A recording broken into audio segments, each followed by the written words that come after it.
Good morning, everyone. So now I'll be coming to analytical epidemiology. It's a continuation of what we had in our last lecture session, that was descriptive epidemiology.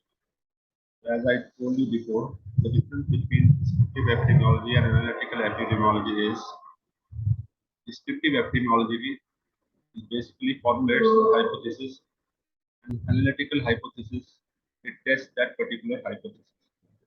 Now we'll be dealing with the analytical hypothesis. There are two types of case studies in this: case control study and cohort study. The study patterns, study designs by which we conduct analytical epidemiology to find the relation between the positive factor and the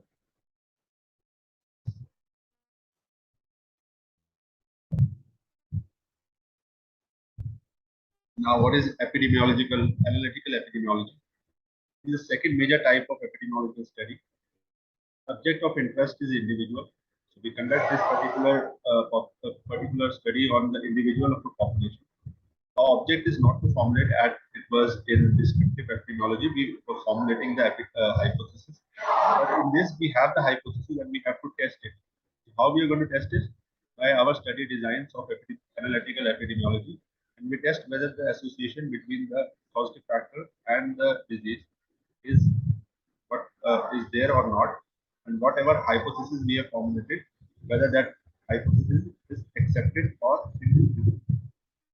Nevertheless, the inference, our study of interest is the individual, but whatever the inference we get out of the study, it is not to the individual, but it is categorized to the whole population from where they are selected.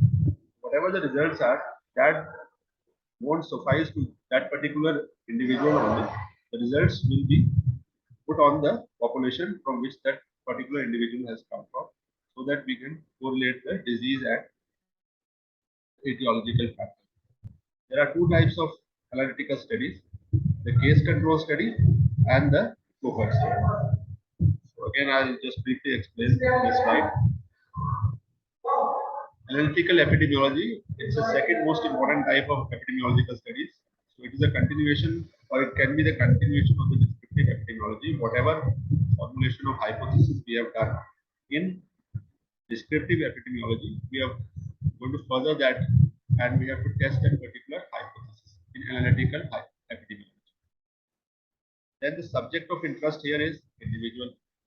We are not generalizing it to the time, place, or person. Here we have an individual of a population, and we have to take the results out of that particular individual, and we have to generalize that result to the population from which that particular individual has come from. The objective of this particular study is not to formulate. Formulation of the hypothesis is basically done in the descriptive study. Here, what we are going to do is we are going to test that particular hypothesis. But the inference, whatever the inference we have got from this study, we basically put this inference on the whole population, and it does not only suffice to the individual. That means whatever the inference, the result that has come out of the study on an individual, the results will be generalized to the particular population, and we can clearly say that this particular factor is causing this particular disease in this particular population. Analytical study is basically comprised of two study designs: case control study and cohort study. First is the case control study. It is a common first approach to test the causal hypothesis, increasingly used to know the causes of disease, especially rare diseases. This is the difference between the cohort study and the case control study. It is less expensive than the cohort study, and it's done for a short period of time. That's why it is done in cases of rare disease. So if the disease is not known and the factor, the positive factor or the exposure is not of that much of strength that we are not sure whether the exposure is going to cause disease, then we go in for case control study, because cohort study, it's a very expensive and long-term study.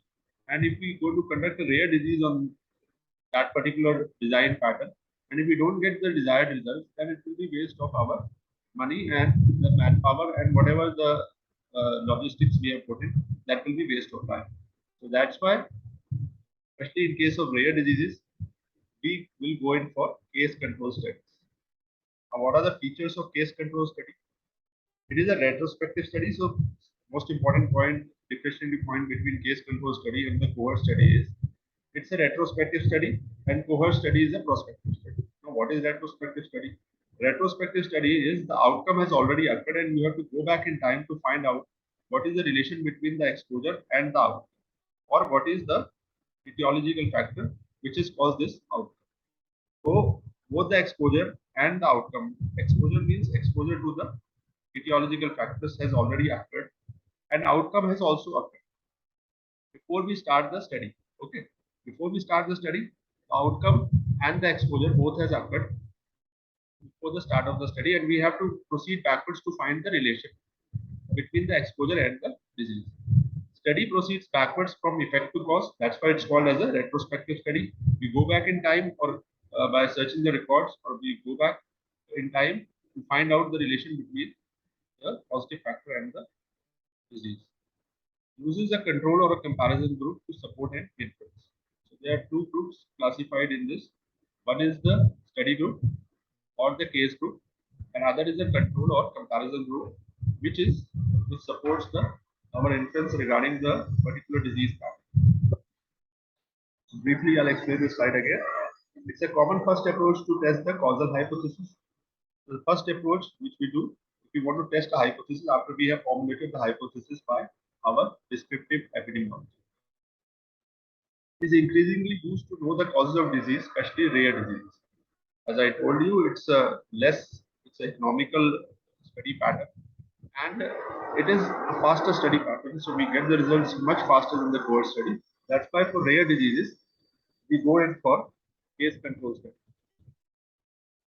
It is a retrospective study pattern in which both exposure and outcome have occurred before the onset of the study. So before we start the study, the exposure and outcome have occurred.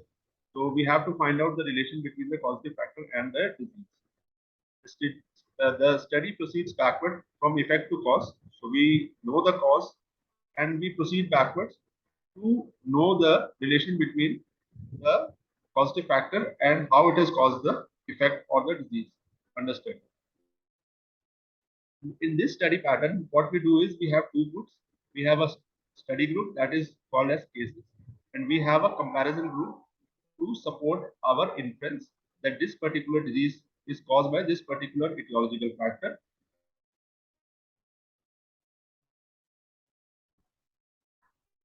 Now, this is the design of case control study. As you see, top two lines, top two red lines, one denoting the time. So as we go and study in time, the direction of the inquiry is backwards. Time proceeds forward, but direction of inquiry, that is retrospective study. That's why the design, the arrow goes backwards. That means we have to retrospectively take out the data from present to past, and then we have to find the correlation between the positive factor and the disease. How the study pattern, how the study design is formulated. Firstly, we have to take our study population.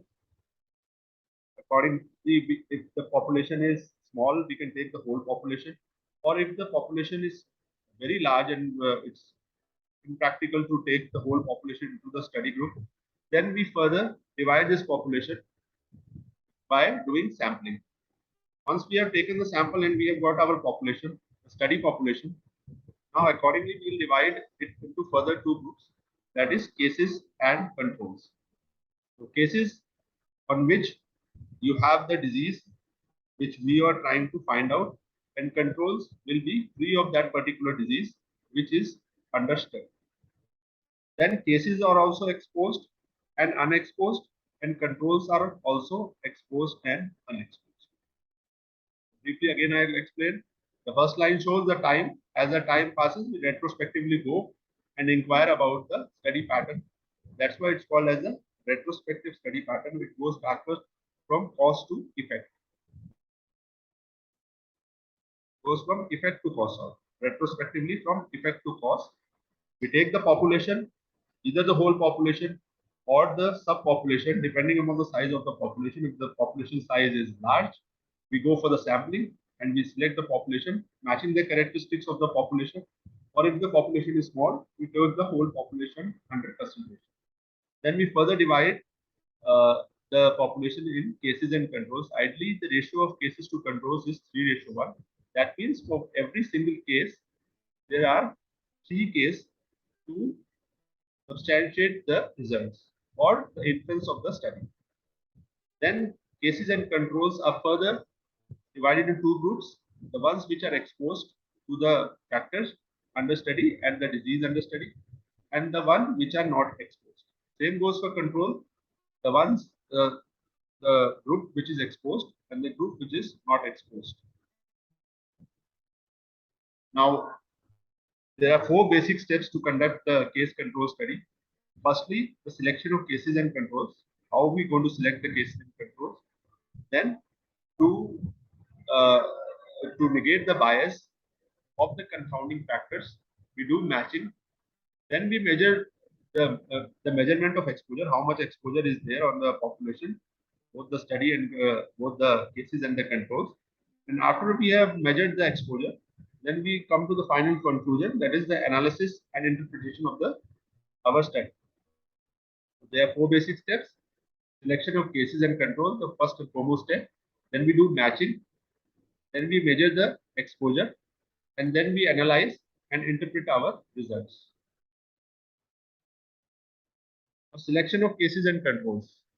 How the cases and controls are selected from the general population. Selection of cases. Firstly, we should have a set definition of a case and what are the criteria and under which criteria you will consider a subject under the case. What particular features that particular individual should have, so that you can consider that particular individual as your case. So, definition can be further correlated with diagnostic criteria. There should be 2 criteria for you to define a case. You should have a set diagnostic criteria that under this condition, for example, if you take breast cancer cases as your cases, so you should first diagnostically you should mention that only the initial case, the type 1 cases of breast cancer should be taken. So those subjects who match your criteria, that is type 1 breast cancer, are included in your study. Eligibility criteria means you should only take new cases. Advanced cases should be rejected or should not be taken, because if you take advanced cases and if because of during the course of the study, if the patient dies, then it causes attrition or distorts your study. So there should be preset diagnostic and eligibility criteria. Then next is the sources of cases, from where you will get your cases. There are 2 types of places from where you can get your cases. Firstly, the hospital. From hospital, you can get your cases. And second is your general population. A selection of controls. Controls are free from the disease which is under study. Most of the features will be similar to cases. That's why we select the controls from mostly the same places, except for the disease pattern under study, and similar to the cases. So the selection of controls will be also from hospitals. If we are going to study for any genetic deformity or genetic disorders, then we can take the relatives of that particular subject into consideration. If we are studying for any environmental studies or chemical or radiation, then neighbors of that particular individual or population can be taken into consideration. And if you don't find any of these 3, then you can go for the general population. How many controls are needed? As I already told you, for each case, there should be 3 controls. And I'll revise this slide for you. Definition of a case you should preset depending upon the diagnostic criteria. Diagnostic criteria means what are the features you need in a case. And eligibility criteria means it should be initial cases should be taken, advanced or advanced cases should not be taken, and it can distort the study. Sources of cases should be from hospital or from general population, and sources of control and control should also be similar to what the cases are, except for the one feature which causes disease in the cases. Except in that, most of the features should be similar in controls. So the controls can be taken from hospitals from the relatives in cases of genetic disorders or genetic disturbances, neighbors in case of radiation or environmental problems. And if you don't find any of the three, then you can take the controls from the general population. A selection of cases, diagnostic criteria. What is diagnostic criteria? The diagnostic criteria of disease and stage of disease. Example, breast cancer stage 1 to be included in the study must be specified before the study is undertaken. The diagnostic criteria means what stage of that particular disease you are going to take in your study should be specified before the study is undertaken. All the features of that particular disease should be mentioned beforehand so that there should not be any confusion while performing that particular study or selection of cases. Suppose investigating the cases of cancer should be quite clear that the group of cases being histologically same. Once you have taken the stage of the particular disease, histologically you should match them and it should be same. All the cases should be of same variety. Now, what is eligibility criteria? A criteria customarily employed is the requirement that only new diagnostic cases with a specified period of time are eligible, then old cases or cases in advanced stages of disease. You have to select the eligibility criteria. That means who all are eligible for your study. That means the criteria customarily employed requirement that only new diagnostic cases with a specified period of time are eligible. Means new cases, and you have to preset the duration from which they are suffering from that particular disease. Then the old cases are taken into consideration. So is it clear like what are the diagnostic and eligibility criteria of a particular disease of a particular cases to select them. Sources of cases. Sources I've already told you. Hospital sample drawn from a single or network of hospitals. So most important place to get the cases from is hospital or from the network of hospitals from where you get all your cases. Admitted during a specified period of time, the entire case series or the random sample drawn from the it can be selected. Either you select the whole population or you select by doing random sampling, you select your cases from the hospital population. Next is general population. General population, in a population-based case control study, all cases of the study disease occurring in a defined geographic area during a specified period of time are ascertained. If you're not able to find your cases from the hospitals, you can select your cases from the general population depending upon the set criteria, what all the cases you require. You have to predefine the geographic area and the time period from where and at which time you are going to take your cases from. The entire case series or a random sample of it is selected. Again, if the population size is small, you take the whole population into consideration. And if the population size is small, large, then randomly you select your cases or your study population from that particular population. These cases should be fairly representative of all the cases in the community. So, whatever cases you have selected by random sampling, it should fairly represented, like it should match the characteristics of the community so that whatever results you get, you can put the results back to the study population. It should match the study population so that the results can authentically be matched to the study population. So again, the revision of this slide. Sources can be taken from the hospitals, either a single hospital or a network of hospitals. And those particular cases which are admitted at a specified period of time, or if the sample size is, if the population size is small, then the whole population is taken into consideration. And if the sample size is, if the population size is large, then the random sample is drawn from it. General population, in a population-based case control study, all cases of the study disease occurring in a defined geographic area during a specified period of time are assessed. An entire case series or a random sample of it is like same criteria for general population, the whole through random sampling, or by taking the whole population, we can select our study subjects from the general population. And the most important point is these cases should be fairly representative of all the cases in the community. Now coming to selection of controls, the controls must be free from disease under study. This is the most important and contrasting feature of cases and control. almost all the things between cases and controls should be similar except from disease under study. Whatever the disease or the etiological factor or the exposure we are studying, that should not be present in control, but only cases. So the disease under study should not be there in controls. Rest all the things should be there in controls. They must be similar to the cases as possible, except for the absence of the disease under study. Same thing. Out of 100%, most of the things between cases and controls should be similar. Only one thing, that is the absence of disease under study. The disease which we are going to find out, we are studying, it should not be present in the controls. Now, what are the sources of controls? So controls can also be drawn from the hospital. The controls can be selected from the same hospital where the cases are selected, but with different illness other than the study disease. So to match them, the same hospital, the cases can be selected from the same hospital, but that particular control should not have the disease which is under study. He or she can have some different illness, but not the disease which is under study.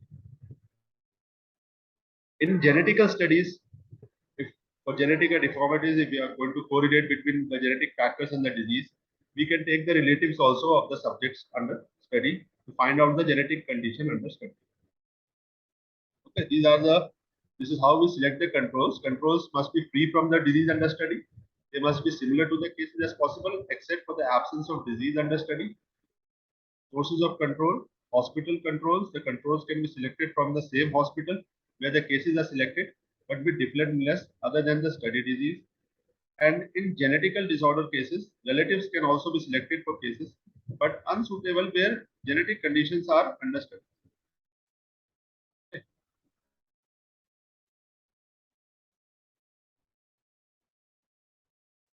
Many genetic disorders are there, then only close relatives are taken into consideration. Distant relatives cannot be taken because it will distort our study pattern.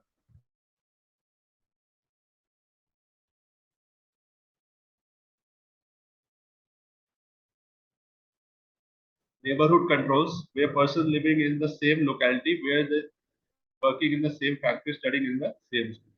If because of exposure of occupation, okay, because of occupational hazards, some diseases occur, then we can take the neighborhood controls also. They could be living in the same locality, either working in the same factory, or he or she could be studying in the same country, same school. And if we are not able to find any of the controls in the above mentioned groups, then we can take the controls from the general population. General population groups can be selected from defined geographic area free from the disease under study. So you have to first specify the geographic area from where you have to take the uh, uh, from where you have to take your controls, and that particular control should be free from disease under study. Next is matching. Once you have taken the cases and controls, to prevent bias in the study, what you are supposed to do is you have to match that particular cases and controls of all the factors except the disease under study. So all the confounding factors which can influence or which can cause the disease by itself should be matched, except the one factor which is causing the disease in cases. Now, what is matching? How it is defined? The definition is the process by which we select controls in such a way that they are similar to cases with regard to certain pertinent selected variables which are known to influence the outcome of disease and which, if not adequately matched for comparability, could distort or confound the results. Again, the process by which we select controls in such a way.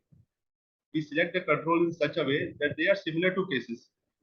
In all the factors we select the controls, they should be similar to cases with all the variables under consideration except the one variable which can cause the disease. And that particular variable, if the other variables are not matched adequately, they can distort or confound the results. So that's what the slide is trying to say. Matching is so important that if we are not able to do it properly, then the confounding factors which we have taken into consideration and we have not matched properly, they themselves can cause the disease and they can distort the results of our study. Next is what is confounding factor. confounding factor is one which is associated both with exposure and disease and is distributed unequally in study and control population.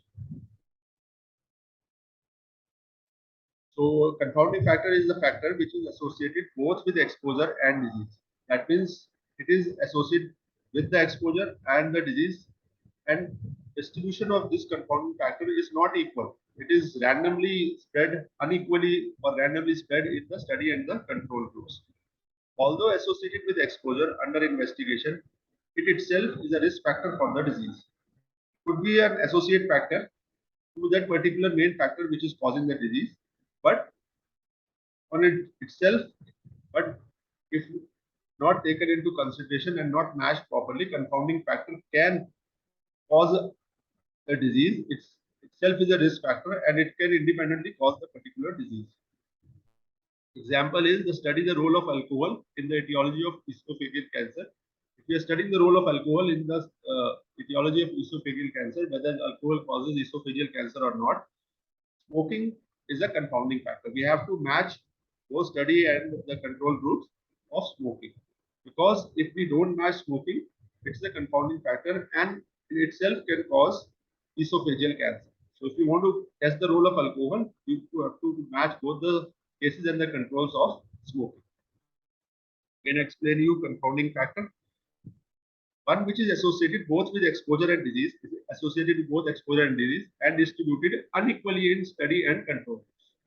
It is associated with both exposure and disease and it is unequally distributed in study and control groups. Although associated with exposure under investigation, it itself is a risk factor for the disease.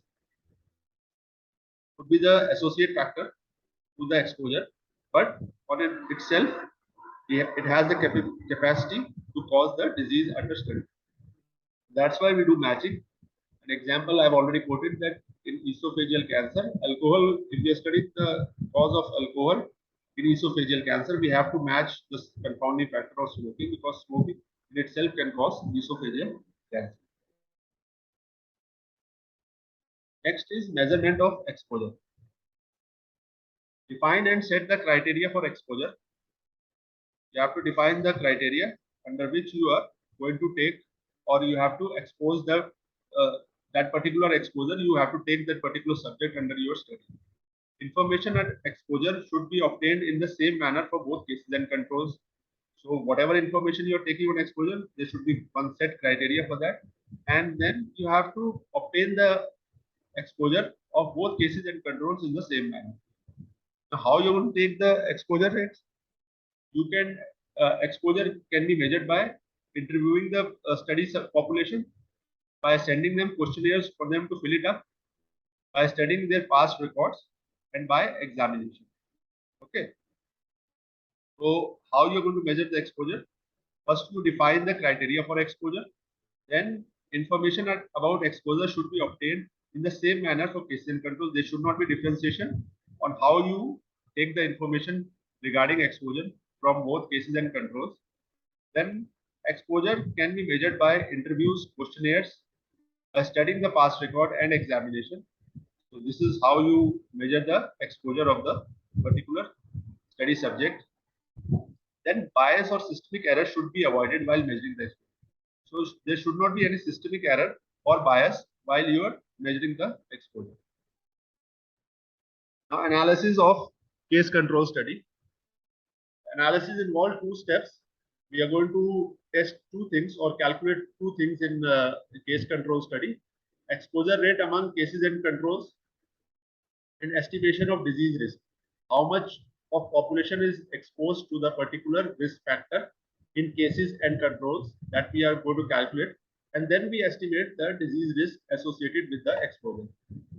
How much a population is exposed and what is the estimation of disease risk once the population is exposed to that particular risk factor. What are the chances of disease occurring in that particular population? So we are quoting an example of cigarette smoking of less than 5 cigarettes a day and correlating it with the cases of lung cancer.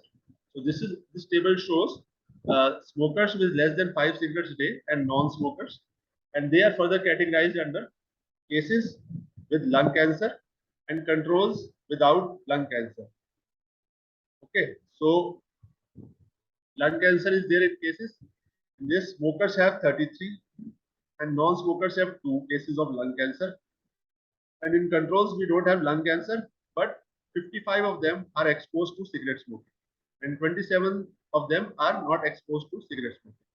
So exposure rate is nothing but cases. For cases, it's A divided by A plus C. That means the total number of cases which are exposed to the etiological factor divided by total number of cases. Then for controls, it's B divided by B plus B. That means the total number of controls exposed to the etiological factor divided by total number of controls. So this is how we are going to get the exposure rates. Next is the estimation of risk. This is an index we calculate relative risk to find out the relation between the risk factor, how the risk factor influences the disease, or how much they are interlinked. We are going to find out by doing this index of estimation of risk, or it is known as relative risk. An index known as relative risk or risk ratio is calculated by case control study. The relative risk is defined as the ratio between the incidence of disease among exposed person and incidence disease among non-exposed person. Incidence of disease among exposed persons divided by incidence of disease among non-exposed person. What does it mean? Incidence of disease among exposed is A divided by A plus C, and non-exposed, sorry,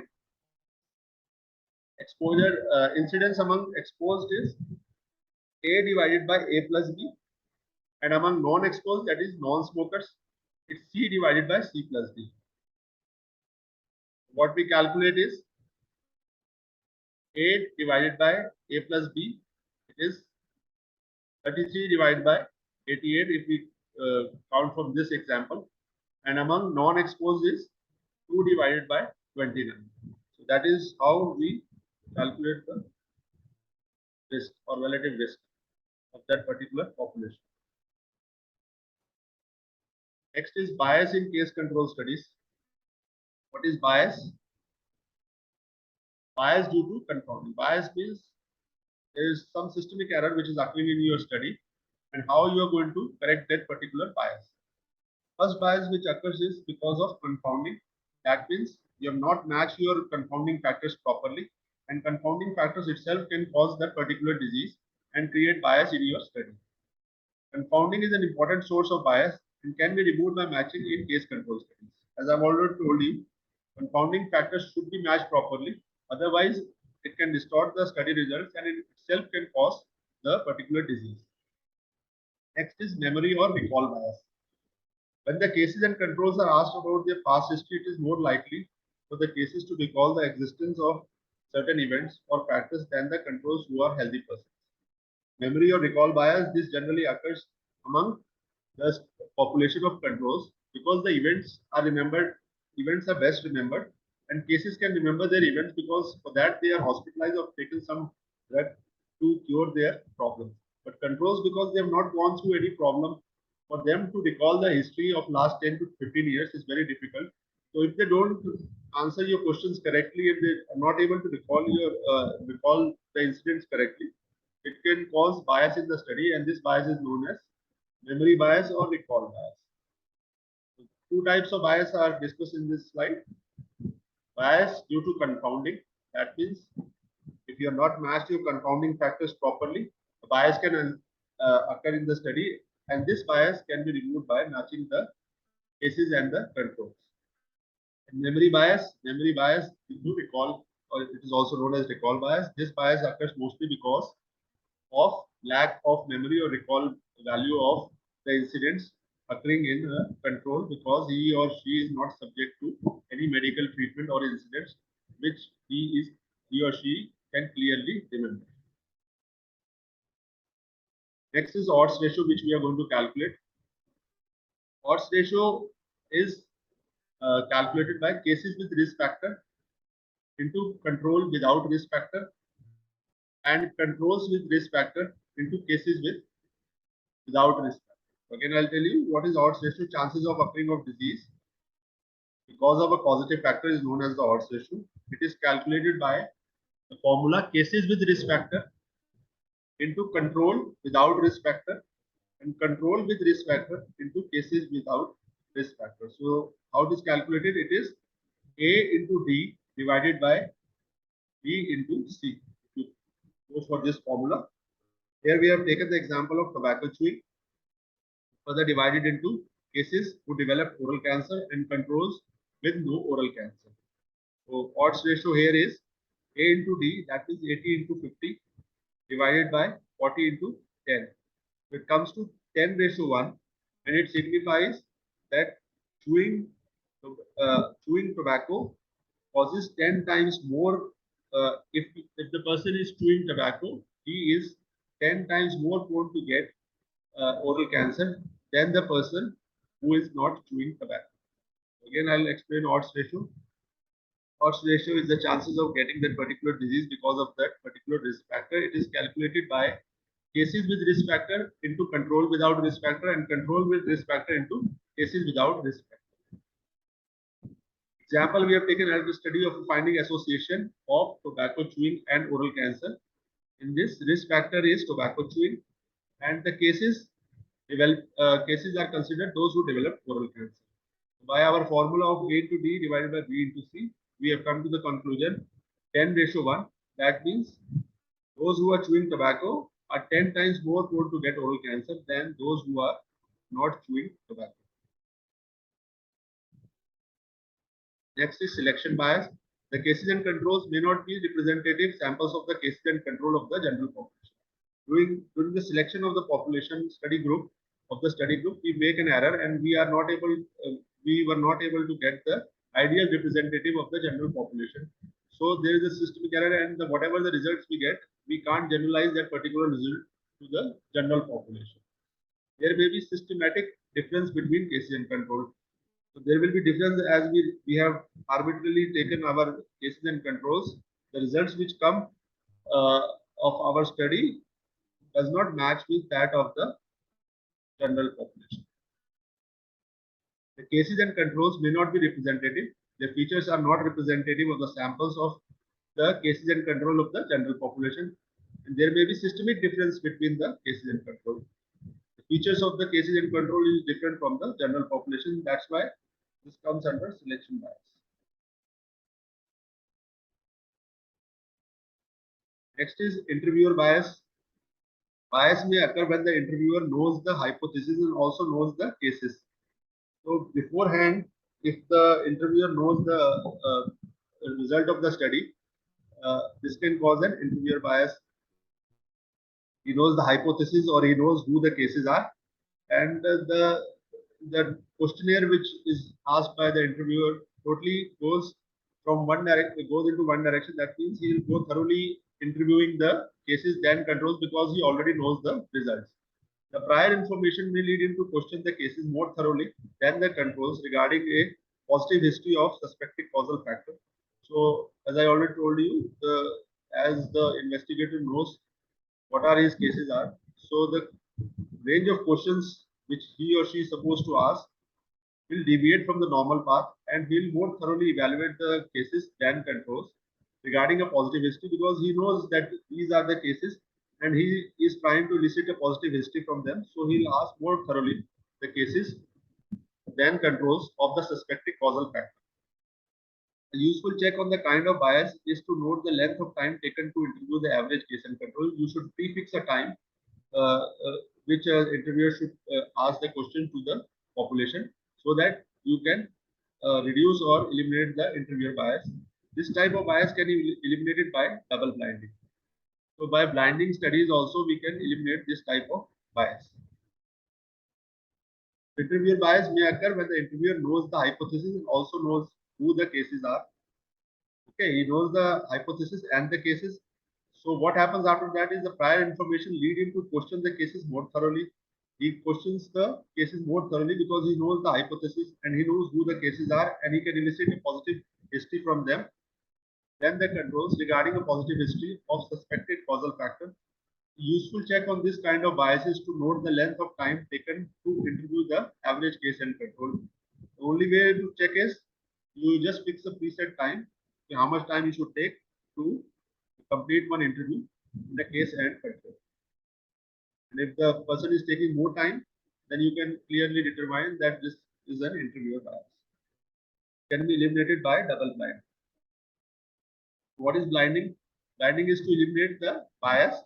It is of three types: single blind trial, double blind trial, and triple blind. The trial is so planned that the participant is not aware whether he or she belongs to the study group or control. In single blind trial, the trial is planned that the participant is not aware whether he or she belongs to the study group or the control group. In this, the participant is blinded. The trial in double blind trial, the trial is so planned that neither the investigator nor the participant is aware of the group allocation and the treatment received. In double blind trial, the investigator who is investigating the study and the participant who is participating in the study both are not aware of whatever on which group they are allocated and what treatment they are receiving. In triple blind trial, the participant, the investigator, and the person analyzing the data are all blind. The statistician, the participant, and the investigator, all three of them are blinded of the study results or the population of study. Only the principal investigator who is managing the study knows the study result. Blinding can be done in three ways. The participant in the first is single blind. In this, the participant who is participating is not aware whether he or she belongs to the study group or control group. Double blind trial. In this, the investigator who is investigating the study and the participant is not aware of the group allocation and the treatment received. In triple blind trial, the participant, the investigator, and the person analyzing data are all blind.